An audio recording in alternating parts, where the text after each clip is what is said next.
Seperti biasa, tiap malam Jumat gue bakal ngundang tamu ke studio buat ceritain pengalaman horor mereka. Selamat malam semuanya. Malam. Malam, Ceh. Ya, silahkan.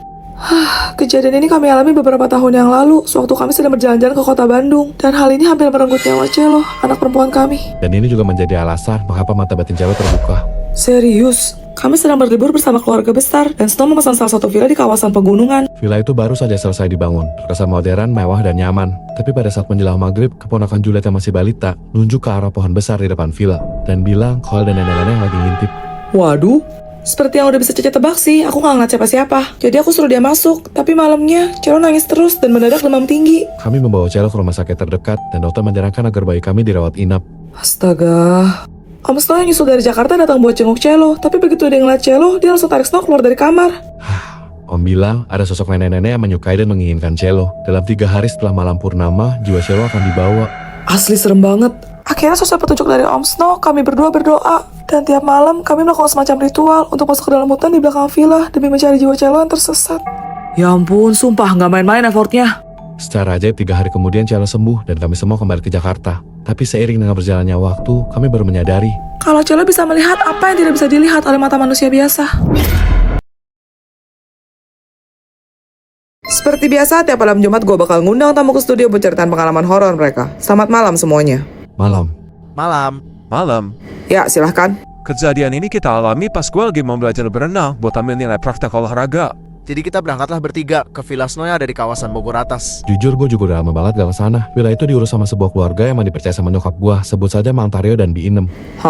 Pas awal nyampe gue ngeliat, wih kolam renangnya luas juga. Walaupun dingin karena seru nyemplung lah, kolam itu dibagi 2 bagian gitu. Ada yang gak terlalu dalam, palingan cuma 1,5 meter doang. Tapi kalau jalan sampai ujung, kedalaman dasarnya bisa mencapai 3 meter. Oh, ngerti. Ya udah, gue sama Snow ngajarin Vian teknik nafas sama basic berenang.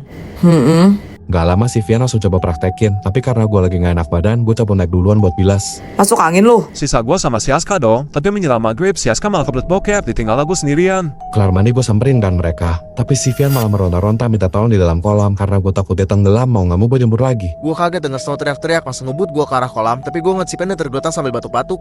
Aduh. Gue ngamuk banget ke Vian, gara-gara dia gegayaan. Berenang gak bisa pakai cara mandi kolam 3 meter. Sumpah gue tuh lagi di kolam cetek, tapi kaki gue tuh kayak ada yang narik dua-duanya, kecilnya cepet banget. Demi. Posisinya tuh udah mulai gelap. Tapi gue ngeliat di kolam ada kayak rambut hitam mengambang. Terus pelan-pelan kepalanya naik ke permukaan.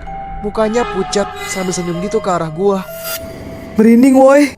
Gantian Aska yang teriak sampai Mang Tario dan Bi Inem datang. Mereka bantuin gue bangun dan suruh kita buat masuk ke dalam. Gue ceritain tuh kejadian barusan ke mereka. Terus? Mereka bilang 2 tahun yang lalu anak perempuan mereka yang bernama Nurmala meninggoy. Tenggelam di kolam itu.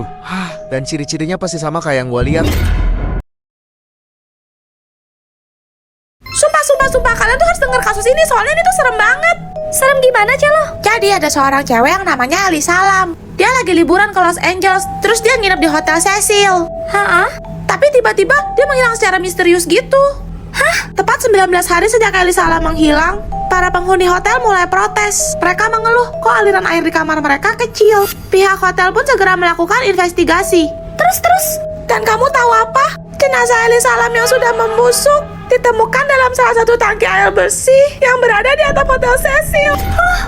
Jadi selama itu yang tinggal di Hotel Cecil makan, minum air redaman mayat Ali Salam dong. Iya, parah banget kan? Kepolisian pun turun tangan. Tapi setelah ngecek CCTV, mereka juga nggak bisa nemuin titik terang karena Ali Salam bertingkah sangat aneh.